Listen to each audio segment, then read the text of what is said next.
আসসালামু আলাইকুম। একটা খুবই ছোট ভিডিও, খুবই ছোট্ট একটা ভিডিও নিয়ে চলে আসছি।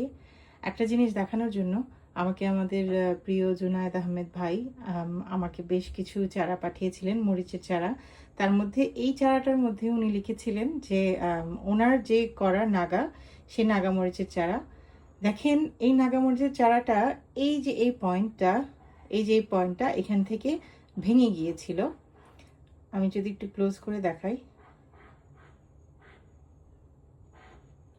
এই পয়েন্টটাতে ভেঙে গিয়েছিল।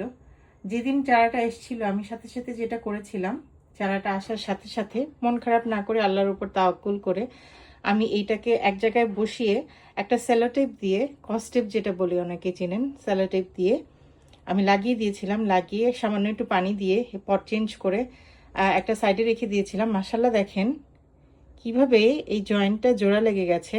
আল্লাহুম্মা বারিকলা, আল্লাহুম্মা বারিকলা।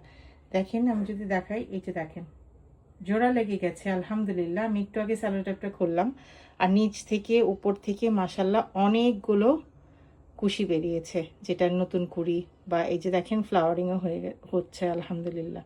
সো জুনায়েদ ভাই, thank you so much one second. Junaid ভাই এন্ড ভাবি, মাশাল্লাহ দেখেন আপনার নাগামরিচের চারা থেকে নাগামরিচ পাওয়ার সৌভাগ্য আল্লাহ আমাকে করে দিয়েছেন। সবগুলো মরা পাতা বা যে পাতাগুলো কেটে ছেটে দেওয়ার পর মাশাল্লাহ দেখেন এই যে এই পয়েন্টটা যেখানে ভেঙে গিয়েছিল ওইখান থেকে দেখা যাচ্ছে একটা নতুন ডাল বেরোচ্ছে সেলোটেপটা খুলে দেওয়ার পর থেকে। আর এই যে দেখেন মাশাআল্লাহ, আল্লাহু আকবার, দেখেছেন নতুন শিকড় আলহামদুলিল্লাহ।